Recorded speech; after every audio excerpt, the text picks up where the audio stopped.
شما برنامه اخباری رادیو آزادی را تماشا دارید. دو مؤسسه سازمان ملل از نبود هیچ پیشرفت در تلاش‌های جلوگیری از آنچه که زنکشی و یا فمیتسید در جهان مینامند خبر دادند. اداره مقابله با مواد مخدر و جنایتکاری و بنیاد زنان سازمان ملل در یک گزارش گفتند که سالانه ده‌ها هزار زن و دختر قربانی زنکشی میشوند و هیچ نشانه هم از کم شدن این تمایل و بهبود اوضاع به نظر نمیرسد. همکارم طاهری سفر این گزارش را دید و هم وضع تاجیکستان را تحقیق کرد. در صحبتی که قبل از برنامه با او داشتم نخست درباره جزئیات موضوع پرسیدم. گزارش سازمان ملل در روز بین المللی محو خشونت بر ضد زن و روز 24 نوامبر نشر شد و در آن آمده است که سال 2024 بیشتر از 83,000 زن و دختر را قصداً کشتند و 50,000 نفر آنها یا به دست شریک زندگی و یا اعضای خانواده خود کشته شدند. به تعبیر دیگر در جهانی که ما زندگی داریم هر روز 137 و یا در هر دقیقه یک دختر یا زن را از جان شیرین خویش محروم کردند. مؤلفان گزارش سازمان ملل گفتند که خانه برای تعداد زیاد از زنان و دختران در سراسر جهان جای خطرناک و گاه مرگبار شده است.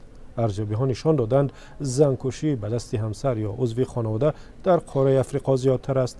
در این قاره سال گذشته 24,000 زن را همسرانشان کشتند، یعنی 3 نفر در میان هر 100,000 زن. قاره امریکا از این نظر در مقام دوم است و اقیانوسیا در جای چهارم.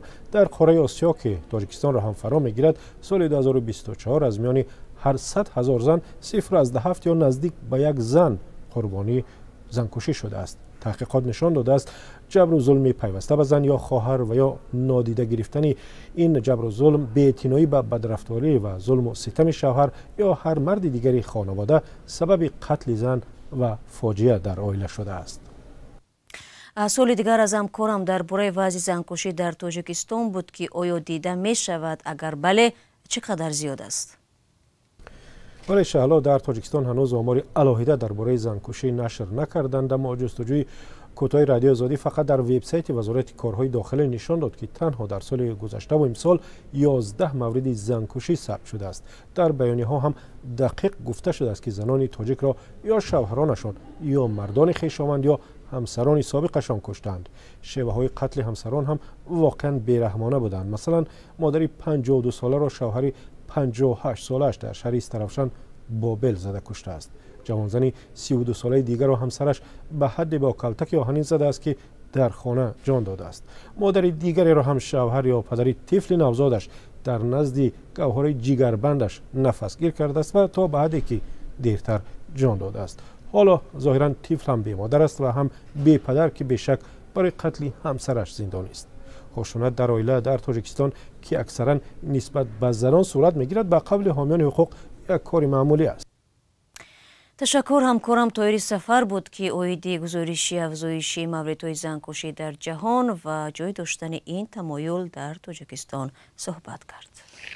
سلام، اگر خط و خبر میخواهید ما داریم. نوید بامدادی، سرخط خبرها، اخبار تاجیکستان و جهان، گزارش ها و تحلیل ها. چی میگذرد و چرا؟ دانستن فهمیدن است. ضمیمه یا اپ ما را بگیرید.